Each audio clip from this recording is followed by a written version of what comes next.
Hello GAWD. In this video series I'm going to produce this Pikachu, and not my most finished piece of work, but I definitely feel like I'm showing off a lot of really important modeling techniques here. So what I'm going to do is speed through this process a little bit and possibly give you some commentary on how I produced this model of a Pikachu. So I hope you enjoy watching and maybe learn something. What's most important is that you take what you see here and do something creative with it on your own. So thank you for tuning in and enjoy the video. So here I am first just setting up my reference images. I'm using a document camera and I'm just getting side and front view. Going in paint.net, and I'm just gonna compose those images together so I have front and right side put together.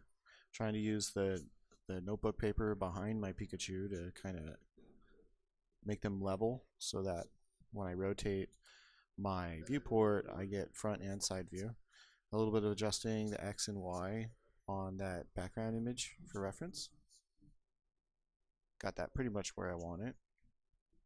And you'll see that I don't actually follow the reference exactly at all. It's just mostly there for scale and some details.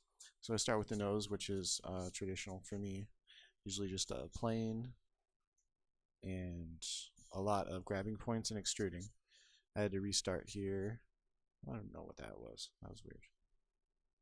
Okay, I start off giving some 3D to my Pikachu model so that I can start I'm thinking three-dimensionally.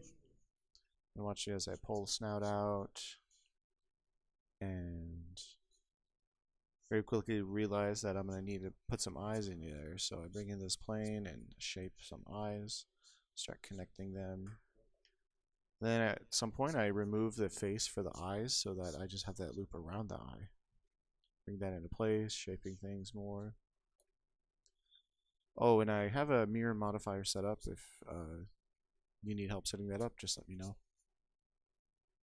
So just a lot of point pulling in the face, focusing on eyes and nose and mouth at this point.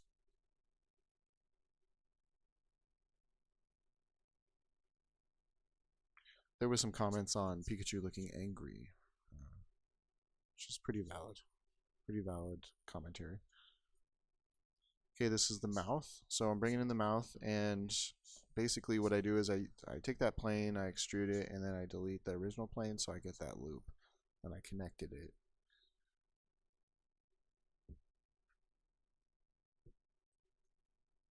It's coming together.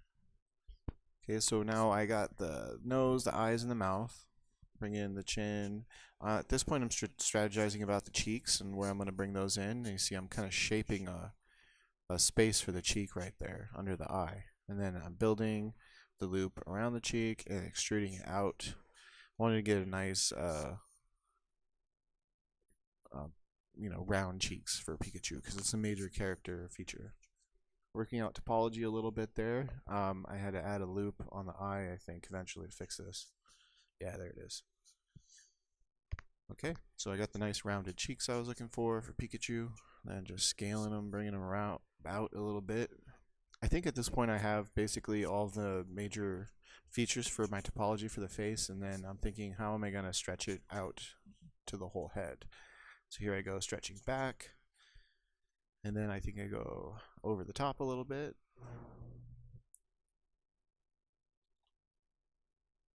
At this point I started to see a face, but it does not look like Pikachu, and I don't. Yeah, I started to get funny comments. I think this is when I went live on the projector so people could see what I was doing. Yeah, it's looking really good, but really creepy. Okay. So this is called point pulling, and it just is never-ending work. It would take very long to explain why I move every point, but basically what I do is I select a point and I press G, and then I start using the X, Y, and Z handles to move the points around. Bringing it in, fixing some topology kind of problems. I was finding that I didn't have like a good loop around the eye. It was just kind of weird, so I had to remake that. Okay, now I'm finally pulling back, actually. Um, Here I go. And I was noticing some things going on with the symmetry, like the face coming kind of concave at the top, and that's something I kind of started with and I just worked with, and I realized I had to pull it far back before I get to the ears, because the ears are kind of stuck to the back of the head, sort of. Lots of point pulling. I actually thought a little bit about Chucky when I was modeling here. It just sort of looks like Chucky. I don't know. That wasn't on purpose. It ended up looking like a creepy baby. Kind of a creepy baby face. All right. I think at this point I was starting to strategize about ears, so you might see me try to extrude ears. Where does that go? Oh, first attempt at ears. Yeah, that didn't work so well. But it gave me some ideas about where I wanted the ears to come in. And I think I was commenting on it. It looked sort of like a Mewtwo or something. It was like didn't really look like Pikachu. No matter what I tried, it just kind of didn't work. So I think eventually I ended up just deleting these things.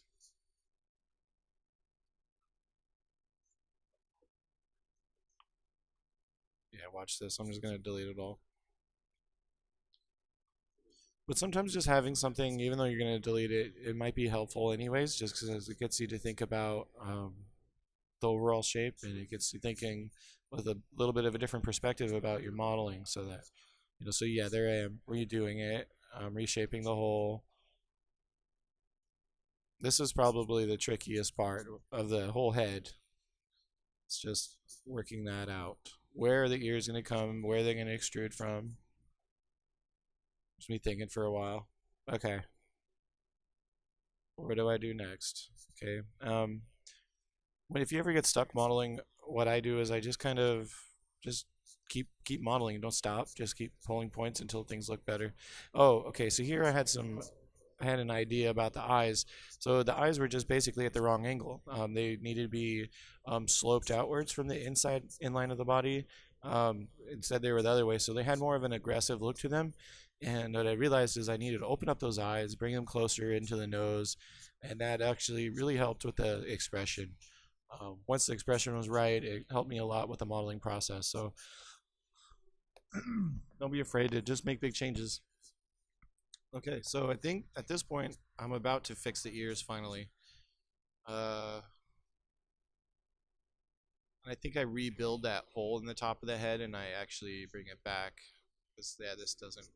This is the second time I tried to pull the ears out, and it just doesn't work. Okay, start connecting. Yep, connect the front and the back of the head now. And then I needed to pull it out. I think I used some proportional editing to do that. And what I'm noticing as I stretch this out is that the ears are way too far forward. Yeah. So I'm like, okay, let's fill in this hole. So this is the third time I tried the ears. Rebuilding the top of the head, figuring where those ears are going to pop out. And I think yeah, right there. Filled it in. I had to correct the topology because I screwed it up. There we go. Smoothing, smoothing, smoothing. So I just got the shape of the head right, and then I thought, oh, I'm going to put the ears, and I decided that's where they belong. And right away I noticed that this was a good move, and it was just a little bit of work on the base of the ear, figuring out how many loops I needed, what angles they needed to be, how I would have my curves switch directions, how are they going to work. So once I had that hole located, it was a couple tries, but I think you'll see it happen in a second. Re-angling the face. Wow, that looks really cool sped up. Okay, fixing that head shape. This is so cool. Okay, bringing out the ears finally. Yes. So eventually, at the end, I think it was today. Actually, this is the day after. I did change the back of the head. You probably noticed it was a little pointy there, and that was just a consequence of the way I brought the head together. I just didn't really address it until later. So this is extruding and then rotating using my viewport, just kind of trying to figure out how to get those ears to come out the way I want them to. And this was one of the more tedious parts. But something happened probably about here. I realized that I could have the ear come out and then just kind of bump out slightly, and that really helped me understand what I was trying to do here. I just shaped what I wanted the ears to look like and then started extruding them. And a little bit of trial and error, but it worked out. And at the end, I ended up with 6 verts that I was able to button up nicely. It's a lot of point pulling. Here we go. All right. So the ear's kind of there, closing the top. I was trying to avoid triangles with this model. I think the only place where I have triangles is in the hands that I eventually put together. The toes I was able to avoid triangles, with the hands I just couldn't avoid it. Okay, I call that the Pez dispenser stage. And then opening it up, placing my arm and leg holes. I had to try this out a couple times. That's why I decided to put them. And then button up the bottom of my model. This was tricky. I had 14, or yes, I think I had 14 verts, and I had to try to figure out how to close it up. And sometimes when things are odd, it just doesn't work out very well. So it took me a couple times trying it. Didn't work, so I ended up needing an additional loop. So I added it where it wasn't going to be a major impact, and then I was able to yeah, I was able to close it up eventually. Then I just round it out, make it look spiffy. Okay, so next thing that's going to happen is I'm going to extrude the legs out, and they just kind of come out of this circle here, and you'll see me kind of pull them out. This is it's just forming that hole where you want it to pop out, and then extruding that loop. Now if you are selecting loops, the shortcut is hold Alt and then click, and then you get that loop on that edge, and that's how you pull loops out. Kind of coming out looking like a chicken leg or something. Trying to figure out where my knee goes. Rotating it where I want it to go. There we go. So the legs, not my finest moment, but see that was basically the topology I wanted. You know, I just wanted the leg to pull out straight. I did eventually add some toes and just pull the toes out a little bit, because when I got the hand reference, I found that the toes or the feet were a lot longer and the toes were a lot more prominent. Okay, pulling out my arms. These are just standard kind of cartoony arms. Three edge loops for each joint, so 3 for the elbow, 3 for the wrist. Pulling out a spot for the tail. Now the tail has actually turned out to be one of my trickier things to model here. Between the ears and the tail, it's a close call what was trickier, but I tried 2 different methods for the tail. So I just kind of pulled this hole out for the tail and just started kind of shaping it where what I wanted. And when it came part to do the flat lightning bolt shaped portion of Pikachu's tail, it got really confusing for me. I realized that I needed to separate it, so that was a good call, because the tail is asymmetrical. But I started fiddling around with these loops, and I couldn't quite get it to bend the way I want it to. So I just kind of tried trial and error, trying different things out, extruding from this face, not this face, you know. And right at this point, I almost come up with a solution. But since it's all rounded and just kind of messy, it just didn't. I wasn't achieving that clean look I want. So at one point I say, you know, this topology is making me sad. So I go and I grab some planes and I bring them in and I arrange them. And I shift click some verts and merge them to bring it together into the shape of the lightning bolt. Then I apply supporting edge loops to maintain the rectangular surface. And then I extrude it. And oh no, first I extrude that plane, and then I add the supporting edge loops to keep those corners sharp. So this is really satisfying, like when this plan worked out. And then I just had to connect it, so it's a matter of figuring out how many verts are on the bottom of the tail and where I'm going to connect the tail, and then lining those up. So there's a little bit of planning out where I put those. Then I just kind of line it up, and I used a bridging tool. So I go into Loop Tools, add bridge, and connect it. And it kind of worked, but it was a little ugly, so it did take a bit of reshaping. Some of this, I do this in the video, some of it I did off camera, but I just kind of reshaped the tail and kind of made it a little prettier there. And I realized at some point that the tail was way too big. That was looking at my reference. So I did have to do some scaling on the tail. I think I might have that actually in the next video clip that we're going to run through.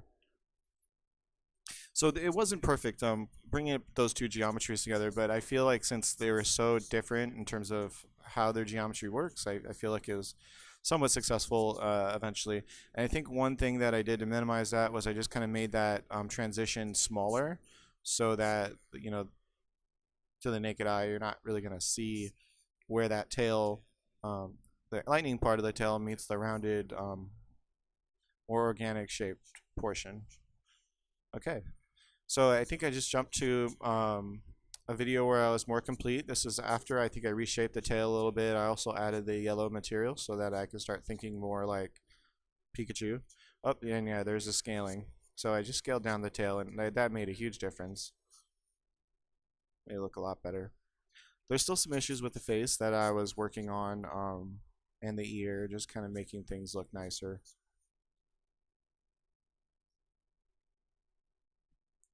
But at this point, it's looking really good. And what I'm worrying about at this point is making the tail connect better with the body, and also thinking about hands and feet and how to improve the look of those. So I think once I reconnect these,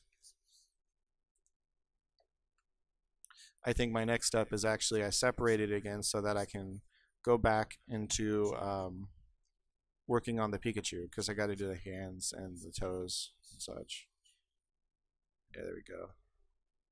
So yeah, the face is just a little ugly. So after a quick Google search, I find a picture of Pikachu with hands and feet, and realize what I gotta do. So I separate out a portion of the hand so that I can start building fingers. I extrude a fingertip and start connecting it. So just select the outside of it and then extrude it back to get a little nub for the finger, duplicate that, rotate them around, connect the finger points or the fingertips.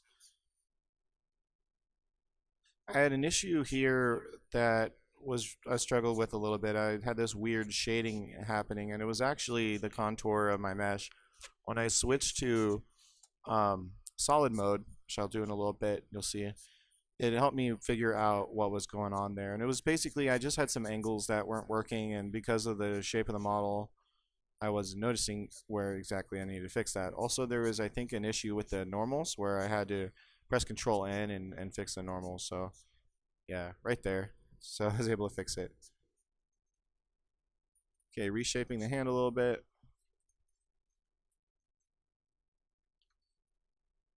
I don't know why I left the pinky sticking out a little bit there. Here we go.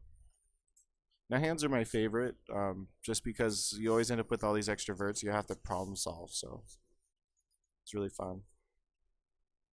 Okay, bring it all together.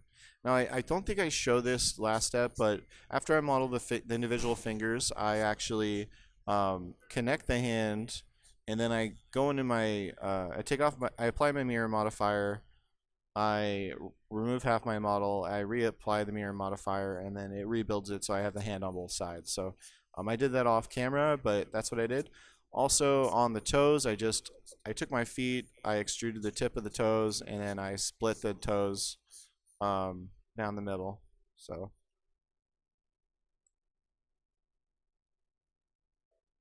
and I think this is just more adjusting of, no, looks like a repeated clip.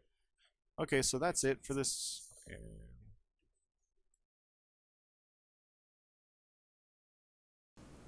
And yeah, that's it.